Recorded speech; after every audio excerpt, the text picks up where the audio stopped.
وسلام على عباده الذين اصطفى أما بعد فأعوذ بالله من الشيطان الرجيم بسم الله الرحمن الرحيم يضل به كثيرا ويهدي به كثيرا وما يضل به إلا الفاسقين وقال النبي صلى الله تعالى عليه وسلم إن الله يرفع بهذا الكتاب أقواما ويضع به آخرين وقال أصحاب محمد رضي الله عنهم اللهم لولا أنت ما اهتدينا ولا تصدقنا ولا صمنا ولا صلينا فأنزل سكينة علينا وثبت الأقدام إن لاقينا إن الأولى قد بغوا علينا إذا أرادوا فتنة أبينا آمنت بالله صدق الله العلي العظيم وبلغنا رسوله النبي الكريم تحفيظ القرآن cadet মাদ্রাসার পক্ষ থেকে হাফেজ ছাত্রদের ফাইনাল প্রদান উপলক্ষে অনুষ্ঠিত আজকের এই পঞ্চম বর্ষের খতমে কোরআন ও মাহফিলে সম্মানিত সভাপতি প্রধান অতিথি ও অন্যান্য অতিথিবৃন্দ উপস্থিত আমার শ্রদ্ধা ওয়াজিবুল ইহতিরাম হযরত উলামায়ে কেরাম এলাকার গণ্যমান্য মুরব্বিগণ স্থানীয় এবং দূরান্ত থেকে আগত বৃন্দরদী কোরআন প্রেমী তাওহীদ জনতা এবং পর্দার আড়ালে থাকা মা ও বোনেরা আলহামদুলিল্লাহ কোরআনের মাহফিল কোরআনকে যারা সিনার মধ্যে ধারণ করেছেন তাদেরকে সম্মানিত করা হয়েছে মাথার মধ্যে সম্মানের পাগড়ি পরিয়ে দিয়ে আমরা দোয়া করি যে বাচ্চাদের মাথায় হাফেজ হওয়া উপলক্ষে আজকে সম্মানের পাগড়ি প্রদান করা হলো আল্লাহ রাব্বুল আলামিন তাদেরকে কোরআনের পূর্ণাঙ্গ আলেমে পরিণত হওয়ার তৌফিক দান করুন এবং মৃত্যু পর্যন্ত এই কোরআনের খেদমতে লেগে থাকা কোরআনকে জমিনে বাস্তবায়ন করার জন্য সর্বাত্মক প্রচেষ্টা চালানোর তৌফিক দান করুন বাস্তবিক সম্মানটা আমরা কি দিব আসল সম্মান আল্লাহ রাব্বুল আলামিন যেদিন দেবেন হাশরের ময়দানে সেটা দেখে যারা কোরআনকে সিনায় ধারণ করতে পারে না তারা পর্যন্ত আফসোস করে বলবে আয় আমাদেরও যদি কোরআনকে সিনায় ধারণ করার তৌফিক হতো বিশেষ করে আল্লাহ রাব্বুল আলামিন যখন বলবেন আরে বান্দা যতটুকু কোরআন পারো ততটুকু পড়তে থাকো যেভাবে পড়তে থাকবা সেভাবে উপরে উঠতে থাকবা যে আয়াত দিয়ে তুমি থামবা সেটাই হবে তোমার মর্যাদা সেটাই হবে তোমার ঠিকানা সেটাই হবে তোমার জান্নাত হাফেজ কোরআন পড়তে থাকবে আলহামদুলিল্লাহ রাব্বিল আলামিন থেকে পড়া শুরু করবে মিনাল জিন্নাতি ওয়ান নাস দিয়ে পড়া শেষ করবে আল্লাহ রাব্বুল আলামিন জান্নাতের সর্বোচ্চ মর্যাদায় তাকে নিয়োজিত করবে কারণ আল্লাহ রাসূল স্পষ্ট বলছেন ইউকালু লিসাহিবিল কুরআন কিয়ামতের দিন কোরআনের ধারককে বলা হবে ইকরা ওয়ারতাকি তুমি পড়তে থাকো এবং পড়তে থাকো পড়তে থাকো এবং পড়তে থাকো ওয়ারতিল কামা কুনতা তুরাতিলু ফিদ দুনিয়া দুনিয়ায় যেভাবে স্থির ভাবে পড়তা এখন ঠিক সেভাবেই পড়ো টেনশনের কিছু নাই পেরেশানির কিছু নাই ফাইন্না মানজিলাতাকা ইনদা আখিরি আয়াতিন তাকরাউহা সর্বশেষ যে আয়াতে গিয়ে তুমি থামবা সেটাই হবে তোমার মর্যাদা তাহলে যে পড়তে পারবে 20 আয়াত সে 20 স্তর উপরে যাবে যে পড়তে পারবে 200 আয়াত 200 স্তর উপরে যাবে যে পড়তে পারবে 30 বার কোরআন আল্লাহ সর্বোচ্চ মাকামে থেকে পৌঁছে দেবে এই হাদিসের আলোকে ইমাম খাত্তাবী রাহমাতুল্লাহি আলাইহি ব্যাখ্যা করে বলেন এই হাদিসকে সামনে রাখলে বুঝে আসে জান্নাতের মোট স্তর সেই কয়টা কোরআনের সর্বমোট আয়াত যেখানে, কারণ মিনাল জিন্নাতি ওয়ান নাসের পর তো বাড়ানোর সুযোগ নেই, পৃথিবীর কেউই তো বাড়াতে পারবে না। ওই ভণ্ড শিয়াদের মতো তো আমরা বলবো না যে 30 পারা কোরআন আছে সামনে আর 30 পারা নিয়ে 12 নম্বর ইমাম লুকিয়ে আছে গর্তের ভেতরে, কিয়ামতের আগে গর্তের ভেতর থেকে ভেঙে চিপা থেকে আবারও বের হবে বাকি কোরআন নিয়ে, নাউযুবিল্লাহ। এরকম কথা যদি কেউ বলে তাকে তো আমরা মুসলমান মনে করতে রাজি না।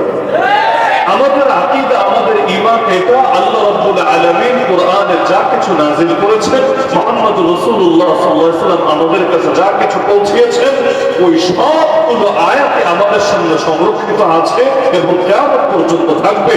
কারণ যেই কিতাবের হেফাজতের দায়িত্ব আল্লাহ নিয়েছেন, ওই কিতাবের আয়াত হারাবে কিভাবে? ইন্না নাহনু নাযালনা যিকরা ওয়া ইন্না লাহু লাহাফিজুন। 14 নম্বর পারায় সূরা হিজরের মধ্যে আল্লাহ বলেন, এই কোরআন নাযিল করেছি আমি, এই কোরআনকে হেফাজত করব আমি। সুতরাং যেই জিনিস হেফাজতের দায়িত্ব আল্লাহ নিয়েছেন, ওই জিনিসকে কেউই পরিবর্তন করতে পারবে না। কত বাতিল আসে আর যায়, কত করে চেষ্টা চালায়। আপনারা দেখেছেন একদিন আগেও নর্থ সাউথ বিশ্ববিদ্যালয়ের এক ছাত্র নামের কুলাঙ্গার এই কোরআনকে নিজের পা দিয়ে পিছু ফেলে অপমানিত করতে চেয়েছে, অপদস্থ করতে চেয়েছে। এমনকি গতকালের এই ঘটনায় দেশ উত্তাল। একদিন অতিক্রম হওয়ার আগে আজকেও বাংলাদেশের আরেক প্রান্তে আরেক কুলাঙ্গার একই কাজ করেছে। ওরা ভেবেছে এভাবে কোরআনকে পায়ের তলায় ফেললেই মনে হয় কোরআনের দাম কমে যাবে, কোরআনের ইজ্জত হারিয়ে যাবে, মুসলমানের সিনা থেকে কোরআন হারিয়ে যাবে। নাউযুবিল্লাহ মিন যালিক। বাস্তবতা হলো এই জালেমরা কোরআনকে যত বেশি দবাতে চাইবে, আল্লাহ কোরআনের মহব্বত মানুষের দিলে তত বেশি ঢুকিয়ে দিবে। আপনি দেখেন না, আলহামদুলিল্লাহ আমাদের বাংলাদেশ তো এখন কোরআনের বাংলাদেশে পরিণত হতে যাচ্ছে। নাহলে আপনি চিন্তা করেন, এই দেশে ক্রিকেটের জন্য সরকার কত টাকা ইনভেস্ট করেছে, আর ক্রিকেট খেলোয়াড়রা জাতিকে কত বড় উপহার দিতে পেরেছে। আপনি দেখেন ফুটবলের পেছনে কত টাকা সরকার ইনভেস্ট করেছে, আর ফুটবলাররা আন্তর্জাতিক পরিসরে এই তাদের ফুটবলের অঙ্গনে কত বড় শিরোপা এনে দিতে পেরেছে। এভাবে একটা করে যেখানে সরকারের ইনভেস্ট বেশি, সবগুলো জায়গা আপনি দেখেন না। অপরদিকে মাদ্রাসাগুলোর পেছনে সরকারের কি ইনভেস্ট আছে? এই যে হাফিজুল কোরআন আজকেও যে কয়জনের মাথায় পাগড়ি পরিয়ে দেওয়া হলো, এদের পেছনে কোন সরকারের কয় পয়সা অবদান আছে? কিন্তু আলহামদুলিল্লাহ আলহামদুলিল্লাহ, তার অবদান থাকুক বা না থাকুক, সরকারগুলো মাদ্রাসার পেছনে অর্থ ব্যয় করুক বা না করুক, আলহামদুলিল্লাহ তারা বোর্ডিং এর ওই ডাইল ভাত খেয়ে গভীর রাতে উঠে মেহনত করে করে এখনো পর্যন্ত সারা দুনিয়ার বুকে এই জাতির মাথাকে এমন ভাবে উন্নীত করেছে। 100, কখনো 120, কখনো 130। দেখবেন এইরকম দেশকে পেছনে ফেলে এই লাল সবুজের পতাকাকে সারা দুনিয়ার মধ্যে পথ করে উড়িয়েছে। আমি তো মনে করি দেশকে তারা সবচাইতে বেশি দিয়েছে, অথচ তাদের পেছনে দেশের অবদান, রাষ্ট্রের সরকারের অবদান সবচাইতে কম আছে, সবচাইতে কম, কিন্তু তাদের অবদানটা সবচাইতে বেশি।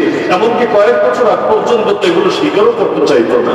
এখন তো তাও সোশ্যাল মিডিয়ার কল্যাণে কেউ নিউজ করুক না করুক, এগুলো গোপন থাকে না আলহামদুলিল্লাহ। কিন্তু যখন এত ফেসবুক ছিল না, সোশ্যাল মিডিয়া ছিল না, তখনও যে হাফেজ সাহেবরা ভালো করতো না তা না, তখনও আলহামদুলিল্লাহ তাদের পারফরমেন্স সারা দুনিয়ার মধ্যে নাম করা ছিল। কিন্তু এগুলো হলুদ মিডিয়া সামনে আনতে দিত না।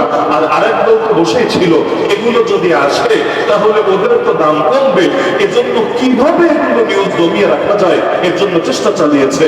কিন্তু আলহামদুলিল্লাহ আলহামদুলিল্লাহ, যেভাবে কোরআনের জাগরণ শুরু হয়েছে, আমি অবাক হই। অতীতে আপনি কোরআন যদি খোলেন, কোরআনও দেখবেন এই ঘটনার ইঙ্গিত আছে।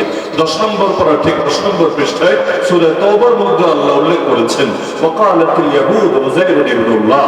ইহুদিরা বলতো উযাইর হলো আল্লাহর পুত্র। নাউযুবিল্লাহ, উযাইর আল্লাহর পুত্র। অথচ উযাইর কি আপনি জানেন? উযাইর কোন নবী ছিলেন না, কোন নবী না। নবী না, সাধারণ একজন উম্মত, তাকে আবার আল্লাহর বেটা, আল্লাহর পুত্র কেন বললো? কোন কারণ তো অবশ্যই আছে। আপনি ইতিহাস ঘাটলে বা এই আয়াতের তাফসীর ঘাটলেও দেখবেন। কারণ হলো ওই সময় এক জালেম বাদশা, সে হামলা চালিয়েছিল প্যালেস্টাইনের উপর। ওই সময় বাইতুল মাকদিসও নিয়ন্ত্রণে ছিল ইহুদিদের, কারণ আল্লাহ রাসূল আসেন নাই, তখনও এই ইসলাম সকলের সামনে জায়গা হয় নাই। অন্য নবী ছিলেন, তাদের ধর্ম দুনিয়াতে প্রচলিত ছিল। তো মসজিদ আকসা, এটা হলো তখন ইহুদিদের নিয়ন্ত্রণে ছিল, কিন্তু যে জালেমরা হামলা চালিয়েছিল এমন ভাবে ইহুদিদেরকে কচুকাটা করেছিল, মসজিদ আকসার মধ্যে পর্যন্ত রক্তের বন্যা বয়ে দিয়েছিল। আর তারা টার্গেট করেছিল যে ধর্মগ্রন্থ যতদিন থাকবে এই ধর্মের জয়গানও ততদিন থাকবে, সুতরাং ধর্মগ্রন্থ শেষ করে দিতে হবে, তাহলে ধর্ম এমনি হারিয়ে যাবে। এই টার্গেট নিয়ে যেখানে তাওরাতের কপি পেয়েছে, যেখানেই তাওরাতের কপি পেয়েছে সব পুড়িয়ে ছাই করে দিয়েছে। এক পর্যায়ে যুদ্ধ তো শেষ হলো, কিছু মানুষ, অধিকাংশ ইহুদি মারা গেল, অল্প কিছু তো বেঁচে ছিল। এবার তারা টেনশনে পড়ে গেল, তাওরাতের কপি তো কোথাও খুঁজে পাই না, একটাও যা ছিল সব পুড়িয়ে ছাই করে ফেলেছে। এখন তাদের চিন্তা হলো, ধর্মগ্রন্থই যদি খুঁজে না পাই, কোনটা আসল ধর্ম আর কোনটা নকল ধর্ম চিহ্ন কিভাবে? ধর্মগ্রন্থ না থাকলে চেনা সম্ভব? আজও পর্যন্ত যে আমরা চিনতে পারি যে এই ইসলামই সেই ইসলাম যেটা আল্লাহ রাসূল দিয়ে গিয়েছিলেন, আর এটা হলো ইসলামের নামে ভণ্ডামি, এটা হলো ইসলামের নামে নতুন আবিষ্কার। এভাবে যে ভাগ ভাগ আমরা করি, কিভাবে করি? আমার চাপার জোর দিয়ে সাব্যস্ত হবে না কোনটা আসল কোনটা নকল। আপনার চাপার জোর দিয়ে সাব্যস্ত হবে না কোনটা আসল কোনটা নকল। আমরা বুঝবো কিভাবে? আমরা বুঝি এভাবে, কোরআনের সাথে যেটা মিলে, সুন্নাহর সাথে যেটা মিলে, নবী এবং সাহাবীদের আদর্শের সাথে যেটা মিলে সেটাকে রাখি মাথার উপরে। আর যেই আদর্শ ইসলামের নামে চালানো হয় কিন্তু নবীর সাথে মিলে না, সাহাবীদের সাথে মিলে না, কোরআনের সাথে মিলে না, হাদিসের সাথে মিলে না, সেটাকে আমরা রাখি পায়ের নিচে। এভাবেই তো আলাদা করি, নাকি আর কোনো গোষ্ঠীপত্র আছে আমাদের সামনে? ওই দোকানে স্বর্ণ নিয়ে গেলে যেমন বোঝে এটা খাঁটি না ভেজাল, কিভাবে গোষ্ঠীপত্রে ঘষা দিলে ক্লিয়ার হয়ে যায়। টাকার বান্ডিল নিয়ে গেলে ব্যবসায়ীরা বোঝে কিভাবে এটা কি আসল নোট নাকি জাল নোট। এটা চেনার মতো যে মানদণ্ড আছে সেটা ব্যবহার করলেই তারা বুঝতে পারে। ইসলামের নামেও তো বহুত কিছু চলে, চলে না রে ভাই? চলে না? আল্লাহ মাফ করুক। কয়দিন আগে, এটা হয়তো অনেকে দেখেছেন, কয়দিন আগে এক লালু ভক্ত ওই ডিসি অফিসের মিটিং এ, যেখানে আরো বহুত অফিসাররা আছে, আর্মি অফিসার, পুলিশ অফিসার, সবার সামনে স্পষ্ট বলে দিয়েছে, আপনারা যে আলোচনা করছেন লালনের ওরসে গাঁজা এবং সিদ্ধিপাতা আরো যে সমস্ত নেশাদ্রব্য চলে এগুলো বন্ধ করবেন। যদি এগুলো বন্ধ করে দেন 30টা লোকও আর ওরসে খুঁজে পাবেন না। আমার ভালো লেগেছে যে কথাটা সত্য কথাই বলে ফেলেছে, লোকচুরির কিছু নাই, ঢিলে যা আছে বাস্তবেও তা বলে ফেলেছে যে লালনের এত ভক্ত, ওরসে এত মানুষ, কিন্তু সব হলো আসলে দ্বীনের টানে না, কোরআনের টানে না, সুন্নাহর টানে না, নামাজের টানে না, জিকিরের টানে না, বরং সব হলো গাজার টানে। গাজা আছে যতক্ষণ তারাও আছে ততক্ষণ, গাজা নাই তারাও নাই। নাউযুবিল্লাহি মিন যালিক। অথচ দুনিয়ার মধ্যে এখন এরাও যদি ইসলামের নামে এটা চালানোর চেষ্টা করে, আপনারা কিছুতে মেনে নেবেন? কেন নেবেন না? বলবেন কোরআনের সাথে মিলে নেই, সুন্নাহর সাথে মিলে নাই, এই ইসলাম নবীজি দিয়ে যায় নাই। তাহলে তারাও পেরেশান হয়ে গেল যে কোনটা আসল ধর্ম আর কোনটা ধর্মের নামে নতুন আবিষ্কার আমরা বুঝবো কিভাবে? আর প্রতিটা ধর্মই বিকৃত হয় বেদাতের কবলে পড়ে। না হলে কোন নবী খারাপ দাওয়াত নিয়ে দুনিয়াতে আসেন নাই। সমস্ত নবীর দাওয়াত ছিল হক দাওয়াত, কোন সন্দেহ আছে? জগতে যত নবী ছিলেন, লক্ষ লক্ষ যত নবী ছিলেন, নবীদের প্রকৃত সংখ্যা আমরা জানি না। ওই 1,24,000, 2,24,000 ওইসব ধারণা কৌশল কথা আমাদের বলা লাগবে না। প্রকৃত সংখ্যা আল্লাহ ভালো জানেন। কিন্তু যত নবী ছিলেন সমস্ত নবীর দাওয়াত হক ছিল না কোন নবীর দাওয়াত ভুল ছিল? সব নবীর দাওয়াত যদি হক থাকে, তাহলে আজকে বিভিন্ন নবীদের অনুসারী হওয়ার দাবিদার যারা, তাদেরকে শিরিক করতে দেখা যায় কেন? তাদেরকে বিভিন্ন পৌত্তলিকতায় দেখা যায় কেন? নবী মুসা তো ইহুদিদেরকে শিখিয়ে যায় নাই তোরা শিরিক কর, নবী ঈসা তো খ্রিস্টানদেরকে বলে যায় নাই তোরা আমারও খোদা মান আল্লাহর মতো। নাউযুবিল্লাহি মিন যালিক। তাহলে এগুলো আসলো কোত্থেকে? ধর্ম বিকৃত হয় বেদাতের কারণে। কথাটা মাথায় গেঁথে রাখবেন। ধর্ম বিকৃত হয় কিসের কারণে? কিসের কারণে? বেদাতের কারণে। আর বেদাত কারে বলে? যেটা ধর্মের অংশ না কিন্তু মার্কেটে চালানো হয় ধর্মের নামে। ধর্মের অংশ না কিন্তু মার্কেটে চালানো হয় ধর্মের নামে। এরকম ইসলামের নামে অনেক কিছু চালানো হয় কিনা আজকাল? কি এক কুমিল্লায় খুঁজলেও এরকম কয়েক ডজন বেদাত পাওয়া যাবে না? যাবে। এতে পার্থক্য হলো আগেকার ধর্মগুলোকে আল্লাহ কিয়ামত পর্যন্ত হেফাজতের দায়িত্ব নেন নাই, এই ধর্মই বিকৃত হয়ে গিয়েছে। আর ইসলামকে হেফাজতের দায়িত্ব আল্লাহ নিয়েছেন। যে কত ভণ্ড আসলো আর গেল, কিন্তু ইসলাম যেমন ছিল তেমন আছে এবং চিরকাল তেমনই থাকবে ইনশাআল্লাহ। তাহলে এখন তারা তো পেরেছেন, কোথাও কিতাব পাচ্ছে না, এখন কি হবে? অবাক করা ব্যাপার হলো, তখন একজন লোক যার নাম মোজায়ের, ওই যেটা আয়াতের মধ্যে আছে, তিনি বললেন যে শোনো, আমার মেমোরির মধ্যে আলহামদুলিল্লাহ পুরো তাওরাত শরীফে সংরক্ষিত আছে, আমি বলতে থাকি আর তোমরা লিখতে থাকো। সে বলতে শুরু করলো, সবাই লিখতে শুরু করলো। বলতে বলতে বলতে বলতে একদিন গিয়ে তার বলাও থামলো, সবার লেখাও থামলো।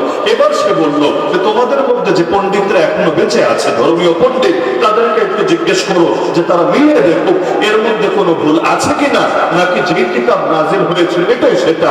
সকলে মিলে যাচাই বাছাই করে দেখলো, এটাই তো সেই তাওরাত যে তাওরাতকে পুড়িয়ে ফেলেছে। তো অবাক হয়ে গেল, কিভাবে সম্ভব একজন মানুষ তার মেমোরির মধ্যে পুরো তাওরাতটা রাখলো, অথচ সে নবীও না, অথচ সে নবীর কোনো ডাইরেক্ট সাহাবীও না, কিভাবে সম্ভব? এবার তারা বলতে শুরু করলো, বুঝেছি, দেখতে যদিও মানুষ, আসলে সে মানুষ না, আল্লাহ তাকে জন্ম দিয়ে পাঠিয়েছে, আল্লাহর বেটা সে, আল্লাহ তাকে পাঠিয়েছে আবার আপনার কিতাবটাকে সংরক্ষিত করার জন্য। বলেন নাউযুবিল্লাহ। এবার চিন্তা করেন, একজন হাফেজ সাহেবকে দেখে, কয়জন হাফেজ সাহেব?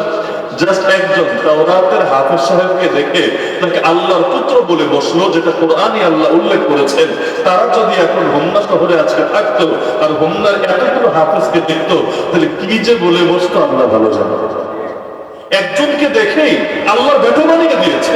আর এখন তো আলহামদুলিল্লাহ কোন গ্রাম আছে বাংলাদেশে যে গ্রামে কোরআনের হাফেজ নাই? প্রতিটা ঘরে ঘরে হাফেজ তৈরি হচ্ছে। এমনকি তারাবির নামাজ, আগে ছোটবেলায় আমরা দেখতাম যে শহরাঞ্চলে খতম তারাবি হলো, গ্রামাঞ্চলে খতম তারাবি খুব ব্যাপক ছিল না, সূরা তারাবিটাই বেশি হতো। কিন্তু এখন খতম তারাবি এত বাড়া বেড়েছে, এক এক মসজিদে 3 জন 4 জন 5 জন পর্যন্ত হাফেজ সাহেব নিয়োগ দিতে হচ্ছে। এরপরও বহু হাফেজ সিরিয়াল পাচ্ছে না, তারা বাইরে থেকে যাচ্ছে। আগামীতে মনে হয় 10 জন নিয়োগ দেওয়ার পরও কোনো যাবে না। এরপরও বহু হাফেজ সাহেব তারা সিরিয়াল করে করে হয়তো তারাবি পড়াতে হবে। যে দোস্ত, এই বছর আমি পড়াই, তুই ছুটিতে থাক, আগামী বছর তুই পড়াস, আমি ছুটিতে থাকবো। এটা কি ভালো লক্ষণ না খারাপ লক্ষণ? আলহামদুলিল্লাহ, আলহামদুলিল্লাহ, অতি ভালো লক্ষণ। এই যে জাগরণটা শুরু হয়েছে, যদি এটা চলতে থাকে, যদি চলতে থাকে, যদি বলছে এ কারণে, কারণ একদিকে কোরআনের পক্ষে যেমন জাগরণ শুরু হয়েছে, আর একদিকে কোরআনকে দমানোর জাগরণও কিন্তু থেমে নাই, সেটাও কিন্তু খুব জোরে সোরেই চলছে। কয়েকদিন আগে একটা সাক্ষাৎকার দিতে গেলাম একটা চ্যানেল, নাম বলার দরকার নেই। এর আগে এক সাংবাদিক আমার সাথে এসে দেখা করে বললেন, হুজুর আপনি আসবেন এটা শোনার পর থেকে আমি খালি চিন্তা করছিলাম যে নামটা আমার কেমন যেন চেনা চেনা লাগছে, অথচ আপনার সাথে আমার ফেসবুক পেজ আলাপ হয় নাই কখনো, আমি আপনার কখনো ইন্টারভিউ নেই নাই, কিন্তু আমার বারবার শুধু মাথায় নামটা বাড়ি ছিল। এই নামটা তো আমি চিনি, কিভাবে চিনি আমি এটা বের করতে পারছিলাম না। আপনি আসার কিছুক্ষণ আগে আমার মনে পড়লো, সেটা হলো আমি আগে এখানে ছিলাম না, অমুক চ্যানেলে ছিলাম, নাম বললো অমুক চ্যানেলে ছিলাম, সেখানে আমার সিনিয়র যিনি ছিলেন, আমি ওই সময় দেখছিলাম আপনাকে গ্রেফতার করার আগের কথা, যে আপনারা তো ভেবেছিলেন আপনাদেরকে 2021-এ যে গণগ্রেফতারি করেছে এটা মনে হয় দেশীয় কারো প্রেসক্রিপশনে করেছে অথবা দেশের কারো ইন্ধনে করেছে। আমি তো সেই মিডিয়া হাউসে ছিলাম, আমার সিনিয়র নিজেই আমার সামনে বসে বসে দাদা দাদা এগুলো বলে বলে আলাপ করছিল, ওদের সাথে নিজ কানে শুনেছি। তো হুজুর এতদিন পরে আমার দেখে মনে করেছে আপনি তো তাহলে সেই মানুষ যে আরো অনেক আলেমের পাশাপাশি ডাইরেক্ট ওদের বিশেষ নজরে আছে। আমি বললাম, হ্যাঁ আপনি দেশে বসে বুঝে ফেলেছেন বিশেষ নজরে আছি, আর আমরা তো ওখানে গিয়ে টের পেয়েছি।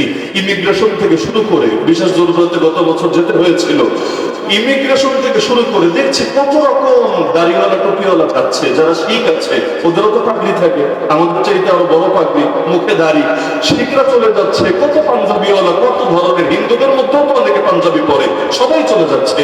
কিন্তু শুধুমাত্র নামটার কারণে পদে পদে এক ইমিগ্রেশনেই কাটিয়ে দিল 5 ঘন্টা। এরপর দারুল দেওবন্দ গেলাম, সেখানে দারুল দেওবন্দের ছাত্ররা একটা আয়োজন করলো ঐতিহাসিক ছাত্র মসজিদে, আমাকে বারবার রিকোয়েস্ট করলো হুজুর একটু সময় দিয়ে। আমি বললাম ঠিক আছে, আয়োজন যেহেতু করেছেন সময় দেই। এখন ছাত্রদের রিকোয়েস্টে গিয়ে সেখানে আলোচনা করলাম। এরপরে দারুল দেওবন্দ, যেটাকে এই অঞ্চলের সবচাইতে বড় প্রতিষ্ঠান হিসেবে বিবেচনা করা হয় কওমি মাদ্রাসাগুলোর মধ্যে, সেখানে পর্যন্ত দিনের পর দিন না সপ্তাহের পর সপ্তাহ পুলিশ গিয়ে পেরেশান করেছে যে এই হুজুর এসে এখানে বয়ান করলো কেন, এই হুজুর আমাদের বিরুদ্ধে কোনো কথা বলে নাই তো, গাজওয়াতুল হিন্দের কোনো ইঙ্গিত দেয় নাই তো, তোমাদেরকে কোনোভাবে উস্কে দেয় নাই তো, বুঝলাম যে সিনার মধ্যে শুধু কোরআন আছে, আর সেই কোরআনকে প্রচার করে মানুষের মাঝে এই অপরাধে কোথাও গিয়ে দিনই কথা বললে পর্যন্ত তাদের চান্দি যায় গরম হয়। কোরআনের বিরুদ্ধে ষড়যন্ত্র তো নতুন কিছু না। আল্লাহ রাসূল সাল্লাল্লাহু আলাইহি ওয়াসাল্লাম যখন মক্কায় ছিলেন, মক্কায় কিন্তু জিহাদ ছিল না, ছিল জিহাদ ছিল না, খেলাফত ছিল না, নবীর বাহিনী ছিল না, এমনকি নবীর সঙ্গে হিজরত পর্যন্ত 1000টা মানুষও ছিল না। আজকের মাহফিলে কত লোক, অথচ আল্লাহ রাসূল মক্কায় যে 13টা বছর দাওয়াত দিলেন, এই 13 বছর পরে যখন হিজরত করলেন তখনও 1000 জন মানুষ মুসলমান ছিল না, এর চাইতে কম সংখ্যা। কিন্তু এরপরও সেই মক্কায় নবীকে পিটানো হয়েছে নাকি হয় নাই? নবীর গায়ে হাত তোলা হয়েছে নাকি হয় নাই? এমনকি লোকে বলে এক হাতে নাকি তালি বাজে না, অথচ আবু জাহালরা এক হাতে তালি বাজিয়ে দেখিয়েছে। যেমন একদিন সুমাইয়া রাদিয়াল্লাহু আনহা বয়স্কা নারী, যার ছেলেও তখন তরুণ, তার ছেলের নাম আম্মার বিন ইয়াসির। একদিন বিকেল বেলা তিনি ঘরের দিকে আসছেন, আবু জাহাল গিয়ে গালিগালাজ শুরু করে দিল। সুমাইয়া রাদিয়াল্লাহু আনহা তিনি গালির জবাবে গালি দিচ্ছেন না, তিনি একদম চুপ আছেন। আবু জাহাল একা একা গালি দিয়ে বেশি মজা পাচ্ছিল না, হাতের মধ্যে বর্ষা ছিল, বর্ষা, সেই বর্ষাটা নিয়ে এমন জোরে সেই সুমাইয়া রাদিয়াল্লাহু আনহা লজ্জাস্থানে আঘাত করলো, সেই নারী সেখানে লাফাতে লাফাতে তরপাতে জায়গায় শহীদ হয়ে গেল। এজন্য সকলেই জানেন ইসলামের প্রথম শহীদকে এই সুমাইয়া রাদিয়াল্লাহু আনহা। অথচ কেন মেরেছে আবু জাহাল? নিজ হাতে মেরেছে, কিন্তু কেন মেরেছে? এই জন্য মারে নাই যে তার সাথে যুদ্ধ হয়েছে, এজন্য মারে নাই যে যুদ্ধের ময়দানে হঠাৎ সামনে চলে এসেছে, বরং এজন্য মেরেছে সে গালি দিচ্ছিল। গালির জবাবে কেন তিনি দুইটা কথা শোনাচ্ছিলেন না? এতে ত্যক্ত হয়ে বিরক্ত হয়ে নিজ হাতে তাকে জায়গায় হত্যা করে ফেলেছে। এমনকি হামজা রাদিয়াল্লাহু আনহু যে মুসলমান হয়েছিলেন সবাই জানেন, হামজা রাদিয়াল্লাহু আনহুকে সাইয়্যিদুশ শুহাদা বলা হয়, সব শহীদদের সেরা শহীদ তিনি। এই হামজা রাদিয়াল্লাহু আনহু যে মুসলমান হয়েছিলেন কিভাবে? তিনি কেন ওয়াজ শুনে প্রভাবিত হয়ে মুসলমান হন নাই, কেন দাওয়াত পেয়ে কনভিন্স হয়ে মুসলমান হন নাই, বরঞ্চ আবু তালেবের মৃত্যুর পর একদিন তিনি গিয়েছেন শিকারে, তিনি মক্কায় নাই। এদিকে আল্লাহ রাসূল বিকেল বেলা তিনি যাচ্ছেন বাড়ির দিকে, হঠাৎ করে আবু জাহাল সামনে পড়ে নবীর গালিগালাজ শুরু করে দিল। সুমাইয়া রাদিয়াল্লাহু আনহা তো আগেই বেড়েছে, এবার নবীর গালিগালাজ শুরু করলো। আল্লাহ রাসূল কি গালির জবাবে গালি দিতেন? আরে বলেন না, গালি দিতেন? আমার নবীর জবান থেকে কখনোই একটা খারাপ শব্দ বের হতো না। আবু জাহাল গালি দিচ্ছিল, যখন দেখলো জবাব নাই, নিজের হাতে একটা পাথর উঠিয়ে সেই পাথর নবীজির মাথায় ছুঁড়ে মারত।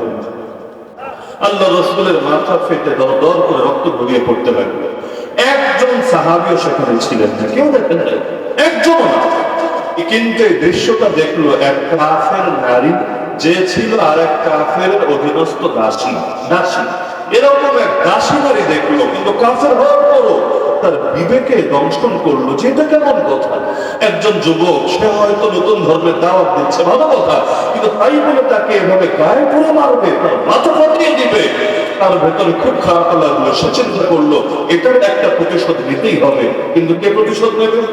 আবু জাহাল নিজেই যদি এই কাজ করে, ওর বিরুদ্ধে বিচার দেবে কার কাছে? ফেরাউনের জামানায় দেখেন, ফেরাউন নিজে শিশু হত্যা করছিল, এক মূসাকে মারার জন্য কত নিষ্পাপ বাচ্চাকে মেরে ফেলেছিল। আপনি যদি ওই জামানার কথা চিন্তা করেন, ওই জামানার মানুষ প্রতিবাদটা কার কাছে জানাবে? ফেরাউন নিজেই তো রাজা, রাজার বিরুদ্ধে যদি আরেক মন্ত্রীর কাছে প্রতিবাদ জানায় কোনো লাভ আছে? রাজার বিরুদ্ধে আরেক পাখিনেতার কাছে যদি প্রতিবাদ জানায় কোনো লাভ আছে? আরে রক্ষক নিজেই যখন যায় ভক্ষক করে, মানুষের তখন ফেলফেল করে দেখা ছাড়া আর কি বা করার আছে? বিগত দিনে আলেম ওলামারা যে বছরের পর বছর জেল খেটেছে, কারোর কাছে প্রতিবাদ জানানোর সুযোগ ছিল? বিচারটা দিবে কার কাছে?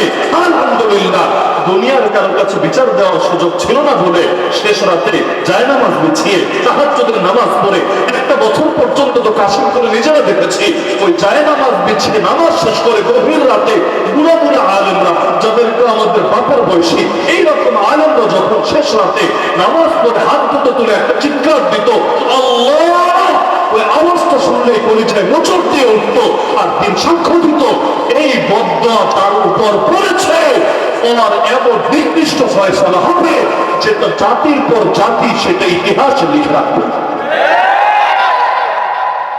হাদিসের মধ্যেও নবী জানিয়েছেন, মাজলুমের বদদোয়াকে ভয় করে চলবা, কারণ মাজলুমের বদদোয়া আল্লাহর মধ্যে কোনো পর্দা থাকে না। আরে বাকি দোয়া কবুল হবে কি হবে না বহুত ব্যাপার স্যাপার আছে। পাপের কারণে অনেক সময় দোয়া ঝুলে থাকে, বহুত কারণে বহুত কিছু থাকে। কিন্তু মাজলুম যদি কাফের হয়, মাজলুম যদি বেঈমান হয়, কিন্তু সে যদি মাজলুম হয়ে জালেমের বিরুদ্ধে বদদোয়া দেয়, বদদোয়া বের হতে দেরি হয়, জালেমের ধ্বংসের ফয়সালা হতে দেরি হয় না। ইসলাম জিন্দা হতা হ্যায় হর কারবালা কে বাদ। প্রতিটা কারবালার পরে ইসলাম জিন্দা হয়। কিভাবে?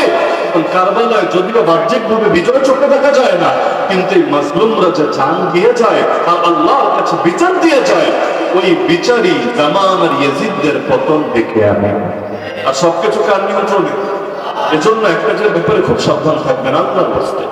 ইমামরা লিখে গিয়েছেন যে কোন মুসলিম বাদশা যদি জালেম হয় আর কোন কাফের বাদশা যদি ইনসাফকারী হয়, আল্লাহ ওই কাফের বাদশার রাজত্বকে টিকায় দিবেন আর মুসলিম বাদশার রাজত্বকে ধ্বংস করে দেবেন।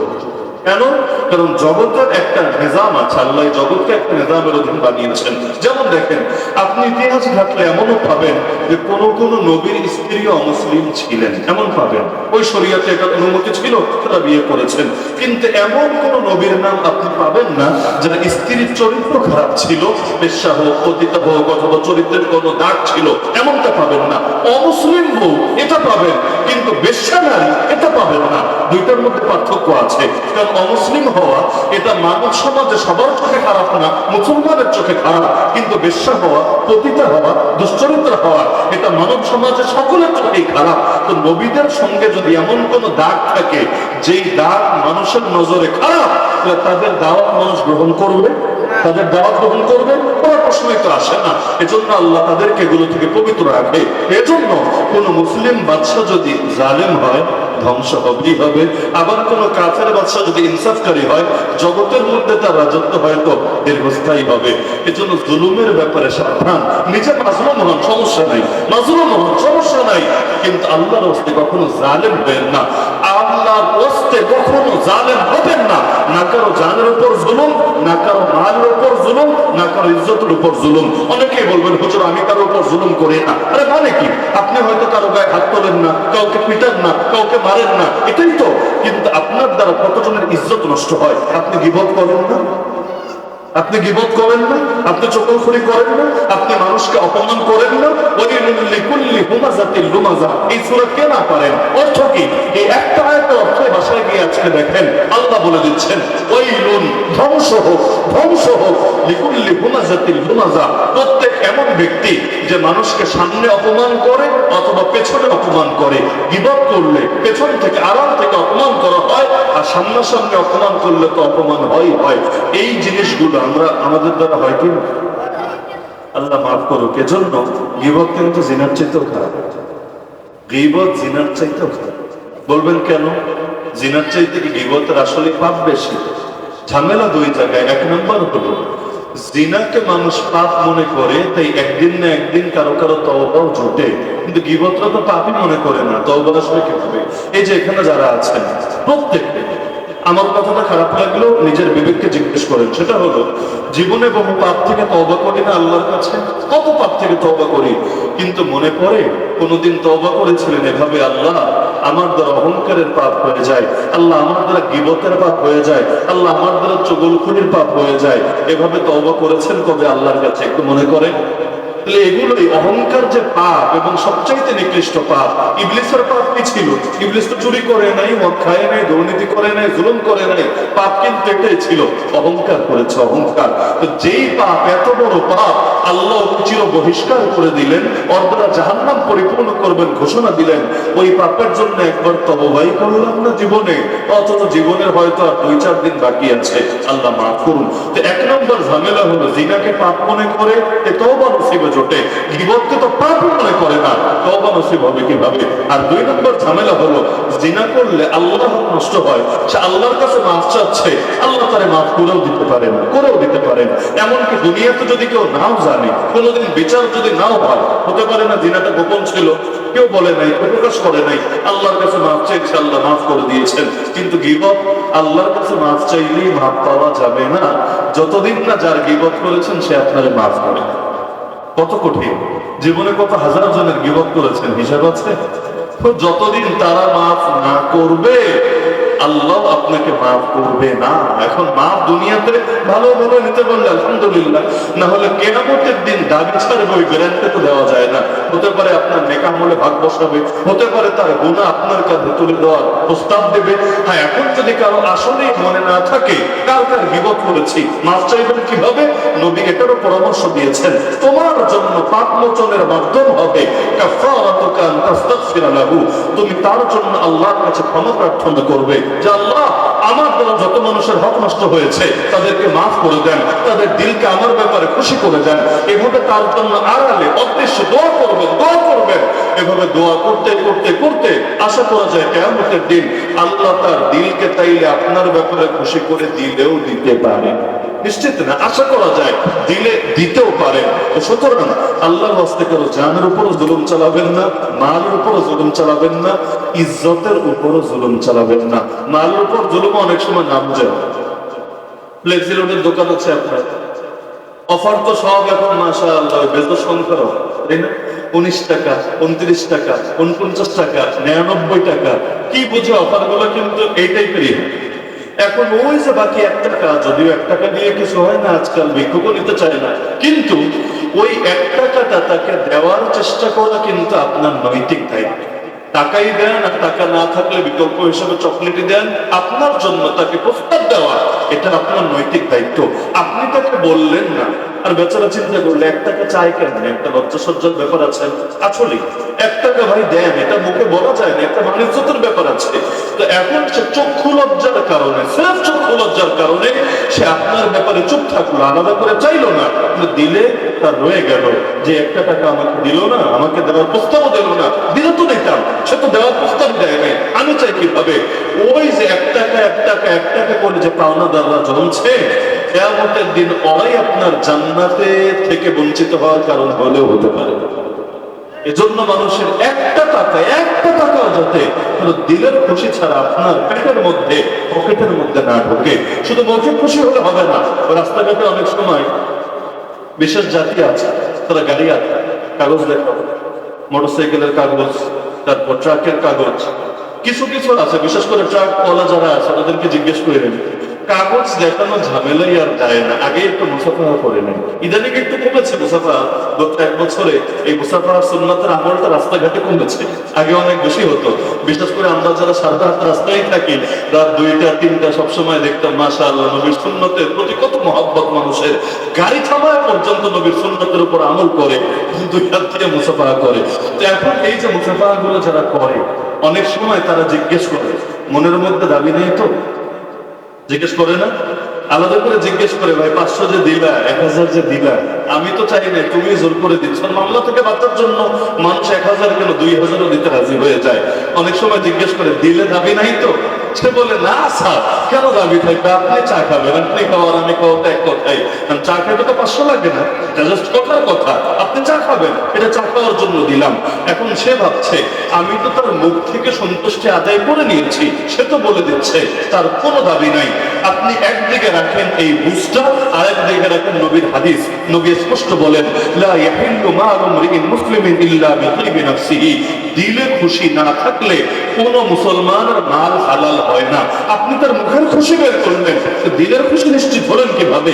দিল থেকে যদি সে খুশি না হয়, কিয়ামতের দিন এটার জন্য আপনার জান্নাত আটকে যেতে পারে। ওই মাসালা তো আছে যে হুজুর ঘুষ দেওয়ার হুকুম কি, ওইটা তো আছে, হাদিসে আছে যে ঘুষ দেয়, যে ঘুষ নেয়, উভয়টাই হলো জাহান্নামী। আর ঘুষের ক্ষেত্রে আরো কিছু মাসালা থাকে, যেমন নির্বাচনের সময় অনেকে ঘুষ বিলায় না, এলাকায় গিয়ে নির্বাচনের আগের রাত তো মাশাআল্লাহ টাকা বিতরণের রাত, 500 করে, 500 আগে চলতো, এখন মনে হয় 500তে হবে না, বা এই সামনে 500তে হওয়ার কথা না, 1000 2000 বড় নোট ইদানিং চলে। এগুলো নিয়ে কত মানুষ যে মাসালা জিজ্ঞেস করে, মুফতি সাহেব বলেন তো, টাকা খেলে কি ভোট দেওয়াটা আসলে জরুরি? আপনারা বলেছেন কিনা আমি জানি না, আমাকে বহুজন জিজ্ঞেস করেছে যে টাকা খেলে ভোট দেওয়াটা কি আসলেই জরুরি। আমি বলি, ভাই 1 নম্বরে টাকা খাওয়াই তো জায়েজ নাই, কারণ হলো এটা তো হাদিয়া না ঘুষ, এটা সবাই বোঝে। নাম যেটাই হোক, বৃক্ষ তোমার নাম কি বলেন না, বৃক্ষ তোমার নাম কি, ফলে পরিচয়। এখন নাম তুমি কি দিলা বিষয় না, এটা বাস্তবে কি ঘুষ না? আরে বলেন না ঘুষ না? যদি এটাকে হাদিয়াই ধরো তাহলে তো আরো জটিল। কেন? কারণ হাদিয়ার কোনো বিনিময় হয় না। হাদিয়া হয় কিন্তু মহব্বতের জন্য। বিনিময় দিলে তো সেটা বেতন হয়, পারিশ্রমিক হয়, ভাতা হয়, অন্য কিছু হয়। হাদিয়ার কোনো বিনিময় হয় না। তো যদি বলো এটা হাদিয়াই, তাহলে ভোট দেওয়া কিন্তু জরুরি না। কারণ হাদিয়া মহব্বতের খাতিরে হয়েছে, সে মহব্বতের খাতিরে গ্রহণ করেছে। সর্বোচ্চ দোয়া দিতে পারে, আল্লাহ মানুষটা কত ভালো, নিজের খেয়ে নিজের পরে আমার পকেটে এসে টাকা দিয়ে গিয়েছে, আলহামদুলিল্লাহ। হাদিয়ার কোনো বিনিময় হয় না। আর যদি বলেন ঘুষ, তাহলে ঘুষ খাওয়াটা হারাম হয়েছে, কিন্তু ঘুষ খাওয়ার কারণে ভোট দেওয়া ফরজ হয়ে গেছে, এই ফতোয়া কোনো মৌলবী দিতে পারবে না। এখন আমাকে কেউ জিজ্ঞেস করলে আমি এটা বলে দিই। কেউ কেউ দুষ্ট ছেলে পেলে আছে, ওরা বলে হুজুর তাহলে পাপ তো জীবনে কম করি নাই, বহুত পাপই করেছি, তাহলে এরকম চান্সে পেলে টাকাও খাবো, ভোটও দিব না, দুইটাই হয়ে গেল। আর সমাধান তো জেনেই গেলাম যে টাকা খেলে ভোট দেওয়া ফরজ ওয়াজিব হয় না। এখন ভোটটা তো আমি ঠিকভাবে দিতে পারি, তো টাকাও খাবো, ভোটও দিব না। আল্লাহ মাফ করুক আমাদেরকে। তো বলছিলাম যে নবীকে যে মক্কার যুগে নির্যাতন করা হয়েছে, সেই সময় জিহাদ ছিল না, খেলাফত ছিল না, বাহিনী ছিল না, নবীর দ্বারা ওদের কোনো আশঙ্কা ছিল না, তারপরও কেন মেরেছে? জবাব কিন্তু একটাই, নবীর আদর্শের কারণে, কোরআনের আদর্শের কারণে। কোরআনের শব্দ নিয়ে তার চলকানি ছিল না। এই আবু তালেব, আবু জাহাল, এরা যে নবীর বিরুদ্ধে অবস্থান নিল, আপন চাচা হয়ে পর্যন্ত নবীর ধর্ম থেকে দূরে থাকলো, কি জন্য? ঝামেলা কি শুধু এখানে ছিল যে আল্লাহ নবী কিছু শব্দ বলছেন, লা ইলাহা ইল্লাল্লাহ, এই শব্দ মেনে নিলে কি সমস্যা? বাংলাদেশে অনেক হিন্দুও কালেমা পড়তে পারে, জানেন কি না? সুন্দরভাবে, শুদ্ধভাবে পারে, শুদ্ধভাবে। এমন বহুত হিন্দু আছে একদম বিশুদ্ধ উচ্চারণে মাথার সিফাত সহ শোনায় দেবে, লা ইলাহা ইল্লাল্লাহ মুহাম্মাদুর রাসূলুল্লাহ। তো কি এটা শোনানোর কারণে সে মুসলমান হয়ে গেছে, সে ইমানদার হয়ে গিয়েছে? আরে কাহিনী আসলে বাক্য নিয়ে না। তুমি বলবেন কাহিনী কি নিয়ে? নামাজ রোজা নিয়ে? না রে ভাই, নামাজ রোজা নিয়েও কোনো ঝামেলা ছিল না। আল্লাহ রাসূল 40 বছর বয়সে হেরা গুহায় যখন তার কাছে ওহী আসলো, এর আগে তিনি নামাজ পড়তেন না? পারলে বলেন পড়তেন না? কে বলেছে পড়তেন? আল্লাহ রাসূল এই যে হেরা গুহায় গিয়ে মাসের পর মাস পড়ে থাকলেন, কি করেছেন তিনি? করেছেন দেখ। আল্লাহ রাসূল যে হজের সময় হাজীদের সেবা করতেন, কাবার সামনে দাঁড়িয়ে নামাজ পড়তেন, নামাজ তো শুধু নবী না, নামাজ তো ওরাও পড়তো, মুশরিকরা পর্যন্ত পড়তো। যদিও নামাজের মধ্যে বিভিন্ন শিরক ঢুকে গিয়েছিল, সেজদা অনেক সময় আল্লাহকে না দিয়ে অন্য কাউকে দিত, কিন্তু নামাজ তো ওদের মধ্যেও ছিল, জিকির আজকার ওদের মধ্যেও ছিল, দান সদকা ওদের মধ্যেও ছিল, হাজীদের খেদমত ওদের মধ্যেও ছিল। এমনকি নবী যখন হেরা গুহায় গিয়ে ইবাদত করতেন, একটা লোক নবীর বিরুদ্ধে সমালোচনা করে নাই, নবীকে মারার জন্য সেখানে যায় নাই। তাহলে হঠাৎ করে এমন কি হলো? আপন পর হয়ে গেল, আপন চাচা পর্যন্ত দুশমনে পরিণত হলো। তার মানে নামাজ নিয়ে ঝামেলা না, রোজা নিয়ে ঝামেলা না, জিকির আজকার নিয়ে ঝামেলা না, এমনকি কোরআনের এই বাহ্যিক শব্দ নিয়ে ঝামেলা না। বরং আসল ঝামেলা কোথায় জানেন? আসল ঝামেলা হলো আল্লাহ রাসূল যখন ন্যায় প্রতিষ্ঠা করতে চাইলেন এবং অন্যায়কে তিনি দূর করে দিতে চাইলেন, তিনি স্পষ্ট বললেন শিরিকের সঙ্গে কোনো আপোষ নাই, শিরিক থাকবে তার ভেতরে, তার জন্য জান্নাত যাবে হারাম হয়ে। এখন তোমরা আবু জাহাল, আবু লাহাবরা যতই বাইতুল্লাহর খেদমত করো, যতই হাজীদেরকে জমজমের পানি পান করো, যতই মানব সেবা করো, যদি শিরিক নিয়ে মরো, জাহান্নাম ছাড়া কোনো উপায় নাই। এখন ওরা খেপে গেল, কি রে এটা আবার কেমন কথা বলে? কারণ আমাদের বাপদাদা ভুল করেছে, আমাদের পূর্বপুরুষরা কি তাহলে জাহান্নামে চলে গেছে? এখন তারা ডাইরেক্ট বলে বসলো আল্লাহ কি বলেছে আমরা এটা মানি না, বাপদাদার থেকে যা পেয়েছি সেটা আমরা কিছুতেই ছাড়বো না। নাউযুবিল্লাহ মিন যালিক। তাহলে কোরআনের শুধু শব্দ নিলেই চলে না কোরআনের আদর্শও লাগে? আমার কিন্তু সব কথার মূল পয়েন্ট কিন্তু আজকে এক জায়গায়। এই যে হাফিজ সাহেবরা যারা হাফিজ হয়েছেন, আজকে মাথায় পাগড়ি পরানো হয়েছে, তারা কিন্তু অর্ধেক হাফিজ হয়েছেন। পূর্ণ হাফিজ যখন হবেন আরো একটা পাগড়ি পরায় দেওয়া হবে, জানেন কিনা আপনি? পাগড়ি কিন্তু আরো একটা পরানো হবে, সেটা কখন? দাওরায়ে হাদিস শেষ করার পরে, যখন তাদেরকে মাওলানা বলা হবে। তা আপনি বলতে পারেন আমি অর্ধেক হাফিজ কেন বলছি? কারণ কোরআন শুধু শব্দের নাম না রে ভাই, শব্দ প্লাস মর্ম, শব্দ প্লাস শব্দের ভেতর লুকায়িত আদর্শ, এই দুইটা সম্মিলিত নাম হলো কোরআন। ও হুয়া ইসমুল লিন-নাজমি ওয়াল মা'না জামিআ। এজন্য কোরআনের শব্দ পাল্টালেও বেঈমান হয়ে যায়, কোরআনের মর্ম বিকৃত করলেও বেঈমান হয়ে যায়। কোরআনের শব্দ দিয়েছেন কে আর মর্ম দিয়েছেন কে? এজন্যই আমাকে যদি দায়িত্ব দেন আলিফ লাম মিমের তাফসীর করেন, আপনি এত বড় মুফাসসির, আলিফ লাম মিমের তাফসীর করেন, আমি কি বলে তাফসীর করব জানেন? আল্লাহু আ'লামু বিমুরাদিহি বিযালিক। আমি কেন জগতের যে কোনো তাফসীরে তাফসীরের কিতাব বলেন আরবি ভাষায় এই বাক্যটাই লেখা পাবেন, আল্লাহু আ'লামু বিমুরাদিহি বিযালিক। এর আসল মর্ম কে ভালো জানেন? কে ভালো জানেন? আল্লাহ। আমি জানি না কেন, কারণ কোরআনের মর্মটা আমার বানানো না, আমার উস্তাদ আমার পীরের বানানো না, এমনকি নবীরও বানানো না। কোরআনের মর্ম দিয়েছেন কে? যেমন আল্লাহ বললেন আকিমুস সালাত, এখন সালাত কায়েম করবে কিভাবে? এটা পুরো কোরআন যদি আপনি পড়েন ফার্স্ট টু লাস্ট, তবুও 2 রাকাত নামাজের রূপরেখা বের করতে পারবেন না। বিশ্বাস হয়?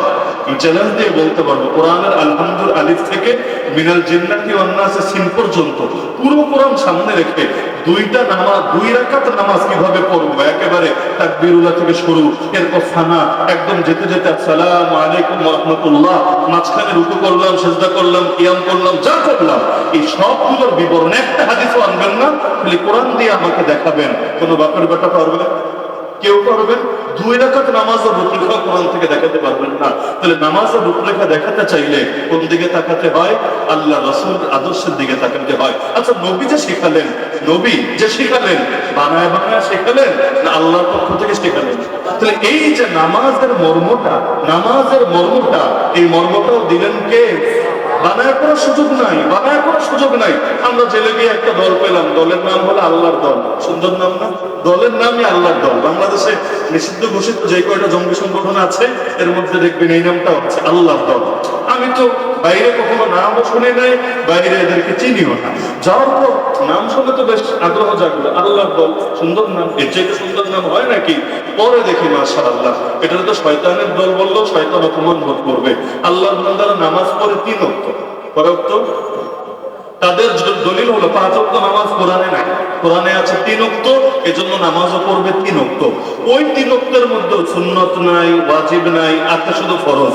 তাও প্রতি ওয়াক্তে জাস্ট 2 রাকাত করে, 4 রাকাতের নামাজ নাই, 3 রাকাতের নামাজ নাই, 2 রাকাত করে 3 ওয়াক্ত নামাজ পড়ে। আর তাদের সুন্দর সুন্দর বিভিন্ন আকীদা আছে। সুন্দর মানে ওদের চোখে সুন্দর, আমাদের চোখে নিকৃষ্ট। যেমন ওরা বিশ্বাস করে কবরের আযাব ভুয়া, এগুলো মোল্লা মুন্সিদের আবিষ্কার, কবরে কোনো আযাব হবে না। ওরা বিশ্বাস করে নবী সুপারিশ করবে না, এগুলো ভুয়া, মোল্লা মুন্সিদের আবিষ্কার। কিয়ামতের দিন নবীর সুপারিশের কোনো অনুমতি থাকবে না। এরকম হাজারটা জঘন্য কুফরি শিরকি আকীদা, কিন্তু নাম দিয়ে দিয়েছে মাশাআল্লাহ আল্লাহর দল। এদিকেও আছে কিনা আমি জানি না, খুলনায় আছে কিনা বা কুমিল্লায় আছে কিনা আমি জানি না। ওই জেলে যাওয়ার আগে আমি নিজেও দেখতে পাই না, কিন্তু জেলে গিয়ে দেখি না, সংখ্যাটা একেবারে কম না, বহুত আছে। অথচ এগুলারে জঙ্গি সংগঠন হিসেবে সরকার নিষিদ্ধ করেছে, অথচ এদেরকে মুসলমান বললেই যে বলবে ওরা ঈমান নষ্ট হওয়ার আশঙ্কা আছে। মানে যারা মুসলমান, এরকম আকীদা থাকলে মুসলমান বলা যাবে? নাউযুবিল্লাহ, মুসলমান বলা যাবে? প্রশ্নই তো আসে। আজকাল তো ঈমান কুফরের সীমারেখাও ঠিক থাকে না।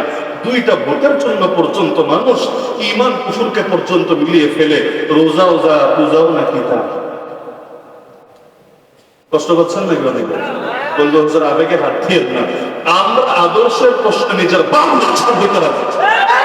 আরে বাবা, তুমি যে দলের হও, যেই মতের হও, যেই ধারার হও, আর যা ঠিকাদার নিজের দাবি করো, যদি তুমি হিন্দুকে খুশি করতে গিয়ে আল্লাহকে নারাজ করে ফেলো, হিন্দুকে খুশি করতে গিয়ে ইসলামের বিপক্ষে কথা বলো, তাহলে কিন্তু আমরা তোমার দলের নাম দেখে, তোমার আদর্শের নাম দেখে কিছুতেই এই ব্যাপারে ছাড় দিতে রাজি না। কারণ ইসলামের ব্যাপারে কোন ধরনের কম্প্রোমাইজ চলতে পারে না। এমন এক হালত হয়েছে, বিগত 16 বছর যা হয় নাই, এখন এসে তা শুরু হয়েছে। এগুলো কিন্তু বিগত আমলে হয় নাই। অথচ বিগত আমলে হলে তো একটা যুক্তি দেখানো যেত, এমনি ভাই পায়ের তলায় মাটি নাই, এজন্য একটু আবেগে বেশি বলে ফেলেছে। তার এখন কি এমনি পায়ের তলায় মাটি আছে, তারপরে এখন গিয়ে ওদেরকে খুশি করার জন্য, নাউযুবিল্লাহ, এই বছর না হলেও কয়েক ডজন ঘটনা ঘটেছে, যেগুলো যারা করেছে, এটা তো আর বলার সুযোগ নাই মাথা সেন্স ঠিক ছিল না, পাগল বশত হয়ে গেছে না, এগুলো বলার সুযোগ নাই। এই যে জেনে বুঝে বাক্যগুলো বলেছে, এদের বড় একটা অংশের ঈমান নষ্ট হয়ে গেছে। যদি এরা আবারও কালেমার করে ঈমান নবায়ন না করে, এদেরকে মুসলমান বলার সুযোগ থাকবে না। কারণ ইসলামের ব্যাপারে কতটুকু আপনি ছাড় দিবেন, এটাও কোরআন হাদিস থেকে স্বীকৃত হতে হবে। আপনি যদি এখন রোজা আর পূজা, ঈশ্বর আর আল্লাহ সব মিলামিশে একাকার বানায় ফেলেন, আর জাস্ট মুদ্রার এপিট ওপিট বলে চালানোর চেষ্টা করেন, সব নবীদের দাওয়াতে তো ভাই বেকার হয়ে যাবে। তো নবীদের মূল দাওয়াতে ছিল শিরিক বিরোধী দাওয়াত, তাওহীদের পক্ষের দাওয়াত। নামাজ বহুত পড়ে, রোজা বহুত পড়ে। আপনি দেখেন আমার নবীকে আল্লাহ নামাজ দিয়েছেন কবে? মক্কার শেষের দিকে, মেরাজের রাত্রে। আর রোজা, হজ, যাকাত, পর্দা, মদ নিষিদ্ধ যা আছে সব দিয়েছেন মদিনায় যাওয়ার পরে। তাহলে মক্কায় নবীর মূল দাওয়াত কি ছিল? দাওয়াতই ছিল একটা, সেটা হলো শিরিক ছাড়ো, তাওহীদ ধরো। শিরিক ছাড়ো, তাওহীদ ধরো। সুতরাং শিরিককে কেউ যদি ইসলামের মধ্যে ঢুকানোর চেষ্টা করে অথবা এটার ব্যাপারে নরমালাইজ করার চেষ্টা চালায়, তাহলে কিছুতেই সে ব্যাপারে নীরব থাকার কোনো সুযোগই নেই। কষ্ট পাচ্ছেন নাকি আপনি? কোন কথায় কে কষ্ট পায় বোঝাও মুশকিল, কিন্তু কষ্ট মানুষ পেলে পায়। কিন্তু তাই বলে মানুষরা খুশি রাখতে গিয়ে আল্লাহরে কষ্ট দিয়ে ফেললে, আল্লাহর নারাজ করে ফেললে ধ্বংস ছাড়া আর কোনো উপায় থাকবে না। তাহলে বলছিলাম নবীর সাথে ওদের দ্বন্দ্ব ছিল কি কোরআনের শব্দ নিয়ে না কোরআনের আদর্শ নিয়ে? আরে শব্দ নিয়ে না আদর্শ নিয়ে? কোরআন এই শুধু শব্দের নাম না। না হলে কাদিয়ানি চেনেন আপনারা? মুসলমান মনে করেন না কাফের? মুসলমান মনে করেন না কাফের? এইটা কাদিয়ানিরা কাফের হয়েছে কেন? ওরা কিন্তু কোরআনের একটা শব্দ অস্বীকার করেন, একটাও না। তাহলে কাফের কেন?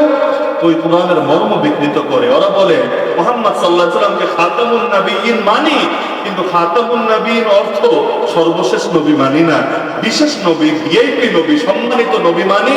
তবে তারপরেও আর নবী আসতে পারে। আর মির্জা গোলাম আহমদ কাদিয়ানী হলো তারপরে নবী হিসাবে এসেছে। নাউযুবিল্লাহ। তাহলে শব্দ কিন্তু পাল্টায় নাই, মর্ম পাল্টা দিয়েছে। গোটা উম্মত একমত, ওরা ঈমান থেকে দূরে সরে গিয়েছে। ওদেরকে ঈমানদার কেউ যদি বলে তার ঈমানও যাবে নষ্ট হয়ে। তাহলে কোরআনের দুইটা জিনিসই ধারণ করবেন তো ইনশাআল্লাহ। তাহলে এবার আমার মূল দাওয়াত আমি দেই, সেটা হলো এক নম্বর হলো এখানে যারা আছেন প্রত্যেকে নিয়ত করেন, যেহেতু আল্লাহ এক এক আয়াতের ভিত্তিতে এক এক স্তরে জান্নাত দিবেন, প্রত্যেকে নিয়ত করেন যে যা মুখস্থ আছে তো আছে, আগামীকাল থেকে আমি একটু একটু একটু একটু করে আমার মুখস্থের পরিমাণ বাড়াবো ইনশাআল্লাহ। যদি 1 থেকে 100 আয়াত পারেন তাহলে 100 স্তর জান্নাত আপনার জন্য বরাদ্দ আছে। 101 নম্বরটাও কনফার্ম করেন না, 102 নম্বরটাও কনফার্ম করেন না। ওই টাকা পয়সার লাইনে তো কম পায় কেউ খুশি হয়ে যান না, ক্ষমতার লাইনে তো ছোটটা পায় কেউ খুশি হয়ে যান না। তাহলে জান্নাতের ক্ষেত্রে আপনি কম দিয়ে কেন খুশি হবেন? জান্নাত বাড়ানোর সুযোগ যখন আছে বাড়ানোর চেষ্টা করা উচিত না? কিভাবে? একটা আয়াত যদি শিখতে পারেন একটা জান্নাত হয়ে যাবে ইনশাআল্লাহ। দুইটা আয়াত শিখলে দুইটা জান্নাত হয়ে যাবে ইনশাআল্লাহ। 10-20টা আয়াত শেখা সম্ভব না? আরে যারা মুরব্বী হয়ে গিয়েছেন তাদের পক্ষেও শেখা সম্ভব না? অবশ্যই সম্ভব। বলবেন হুজুর যদি ভুলে যাই? এটা অনেকে ভয় পায় যে কোরআন শরীফ মুখস্থ করলে সওয়াব বুঝলাম, কিন্তু বললে তো অনেক বড় পাপ। আমি গ্যারান্টি দিয়ে একটা তরিকা বলে দিব, এই তরিকা ফলো করলে ভুলবেন না। গ্যারান্টি দিয়ে বলবো ভুলবেন না। সেটা কি? সূরা ফাতিহাকে কে ভুলে যান? সূরা ফাতিহায় কার কার লুকমা লাগে? কারোই লাগে না। কেন? কারণ সূরা ফাতিহাটা নিয়মিত পড়া হয়। কোথায় পড়েন? নামাজের ভেতরে। নতুন করে যেই সূরাগুলো শিখবেন, 30 নম্বর করা ছোট ছোট সূরা শিখেন, অথবা সূরা আর রহমান, ওয়াকিয়া, এরকম সুন্দর সুন্দর আপনার যেটা ভালো লাগে আপনি যাই শিখবেন, আপনাকে একটা কাজ করতে হবে, নতুন যাই শিখবেন সেটা নামাজে পড়া শুরু করে দিতে হবে। নামাজে যেই জিনিস বেশি বেশি পড়বেন কখনোই ভুল হবে না। আর নামাজে যদি না পড়ে খালি এমনি মুখস্থ করে বসে থাকেন, সেটা হয়তো ভুলে যাবেন।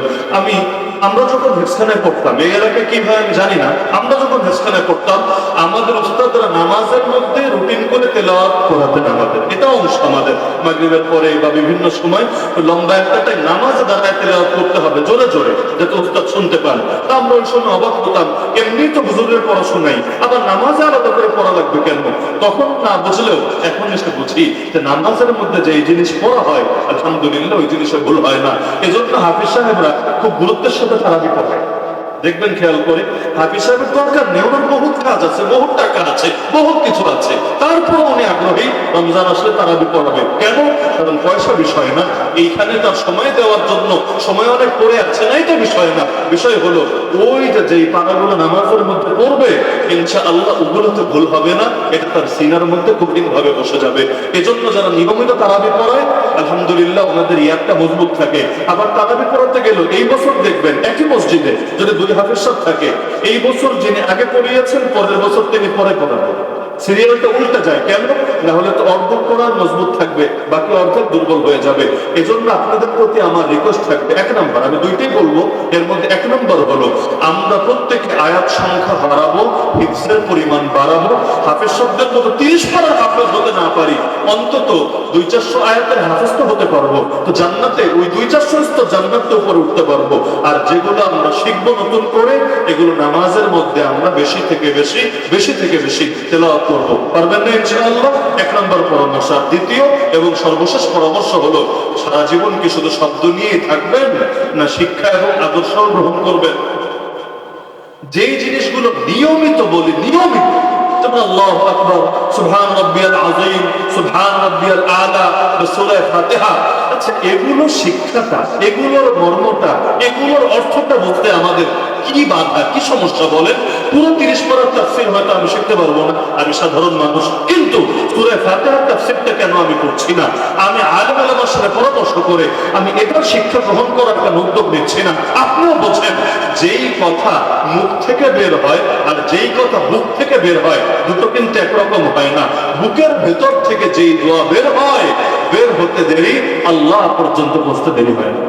এই যে দোয়ায় মাসুরের মধ্যে কত সুন্দর দোয়া করি, দোয়ায় কুনুতের মধ্যে কত সুন্দর দোয়া করি, এখানে কে আছে যে আমার বলতে পারবে সাধারণ মানুষের ভেতরে যে হুজুর দোয়ায় কুনুতের অর্থটা আলহামদুলিল্লাহ আমি শিখে ফেলেছি, আমার দিল থেকেই আমি দোয়াটা করি, খালি মুখ থেকে না। আল্লাহুম্মা ইন্না নাস্তাঈনুকা ওয়া নাস্তাগফিরুকা, এই সবগুলো আমার দিলের ভেতর থেকে বের হয়। কে বলতে পারবেন? আমি হাত তুলতে বলবো না, কিন্তু আপনি নিজের বিবেককে জিজ্ঞেস করেন, দেখবেন পড়তে বুড়া হয়ে গেলাম, কিন্তু এই 2-4টা বাক্যের অর্থটাও জানার কোনো আগ্রহই আমার ভেতরে আসতো না। এটা কি লজ্জার কথা না গর্বের কথা? আমি তো মনে করি লজ্জার কথা। এই জন্য আমার দ্বিতীয় এবং শেষ পরামর্শটা থাকবে, যতটুকু পারি রে ভাই কোরআনের শিক্ষা, মর্ম এবং আদর্শটা গ্রহণ করার চেষ্টা করি। আর না করলে কি হবে জানেন? নবীর ফতোয়া, নবী বলেন, যে ব্যক্তি কোরআনের হারামকে হালাল মনে করবে, কোরআনের উপর ঈমানই আসবে না। তার মানে মুখ থেকে যাই বলুক না কেন, কেউ যদি নিজের অজ্ঞতার কারণে কোরআনের কোন হারামকে হালাল ভেবে বসে আছে বা হালালকে হারাম ভেবে বসে আছে, তাহলে তার ঈমান কখনোই আল্লাহর কাছে গ্রহণযোগ্য হবে না। তো অতটুকু এলেম তো আমার দরকার, মাদ্রাসায় পড়া জরুরি না, কিন্তু অতটুকু এলেম আমার থাকা দরকার, যদি কোরআনের কোন হারাম নেই আবার হালাল না ভাবি, হালাল নেই আবার হারাম না ভাবি, বরং কোরআনের শিক্ষা, মূল শিক্ষাটা আমার ভেতরে আমি ধারণ করতে পারি। এতটুকু আশা আমি আপনাদের থেকে করতে পারি তো ইনশাআল্লাহ সবাই। কারণ নবী বলেছেন প্রতিটা মুসলমানের উপর জ্ঞান শিক্ষা করা ফরজ আইন। আপনারা সবাই তো মুসলমান, তাই না? আলহামদুলিল্লাহ বলেন, সবাই তো মুসলমান, তাই না? আলহামদুলিল্লাহ। আপনাদের ঈমানের পরে দ্বিতীয় দায়িত্ব হলো জ্ঞান শিক্ষা হবে, জ্ঞান। কারণ ধরেন সৌদি আরব চলে গেলেন, টাকা আছে, চলে গেলেন সৌদি, হজ যদি না শিখে যান, গিয়ে কি করবেন? হজ যদি না শিখে যান, সৌদি আরব গিয়ে করবেনটা কি আমাকে বলেন? নামাজ না শিখে যদি মসজিদে আসেন, প্রথম কাত্রেও আসেন, নামাজ শেখেন নাই, কি করবেন আমারে বলেন? আল্লাহ মাফ করুক। আজকাল তো এমন এমন কাজও হয়, এই যে শিরিক টিরিকের ব্যাপারে যা হচ্ছে, এগুলো কিন্তু বড় কারণ এটাই, নিজের ইসলামের ঠিকাদার দাবি করলেও ইসলাম সম্পর্কে জানার আগ্রহে কমতি আছে, এজন্য হারামলে হালাল, হালালে হারাম মনে করেছে। এই মাদ্রাসাগুলো থেকে যে বাচ্চারা বের হচ্ছে, আলহামদুলিল্লাহ, তারা তো কোরআনের ধারক বাহক হচ্ছে। আমরাও পিছিয়ে থাকলে চলবে না, আমাদেরও নবীর সাহাবীদের মতো মূল ইলম যতটুকু না হলে না ততটুকু হাসিল করে নিতে হবে। শিক্ষার কোনো বয়স নাই, শিখতে কোনো লজ্জার কিছু নাই। একজন আলেমের কাছে এসে যদি বলেন, লজ্জা লাগবে যে হুজুর আমার একটু কোরআন শিখায় দেন, একটু কোরআনকে বুঝায় দেন, একটু সূরা ফাতিহার মর্মটা জানায় দেন, লজ্জা পাবেন? আরে ভাই, লজ্জার কিছু নাই।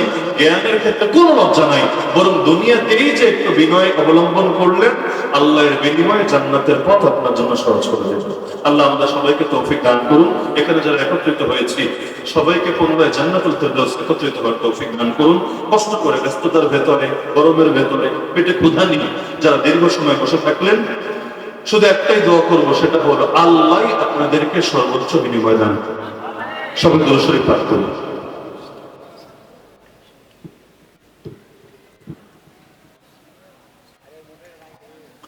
আলহামদুলিল্লাহ রাব্বিল আলামিন ওয়াসসালাতু ওয়াসসালামু আলা সাইয়্যিদিল মুরসালিন। দীর্ঘ সময় কোরআনের কথা বলে এবং শুনে আমরা কিছু গুনাহগার বান্দা আপনার আপনার কাছে দুটো হাত তুলেছি, হে আল্লাহ মেহেরবানি করে আমাদের সবার অতীতের সমস্ত গুনাহগুলোকে মাফ করে দেন। হে আল্লাহ জেনে না জেনে, বুঝে না বুঝে জীবনভর যত পাপ করেছি আপনার কাছে ক্ষমা ভিক্ষা চাচ্ছি। এই মাহফিল থেকে নিষ্পাপ হয়ে বাড়িতে ফিরে যাওয়ার তৌফিক দান করেন। হে আল্লাহ আমাদের মা বাবা আপনজন আত্মীয় স্বজন যারা কবরে শায়িত আছেন, হে আল্লাহ তাদের তো কবর দরজা বন্ধ হয়ে গেছে, তাদের পক্ষ থেকে আপনার কাছে হে আল্লাহ আমরা ক্ষমা ভিক্ষা চাচ্ছি। তাদের প্রত্যেকের কবরকে জান্নাতের বাগানে পরিণত করেন।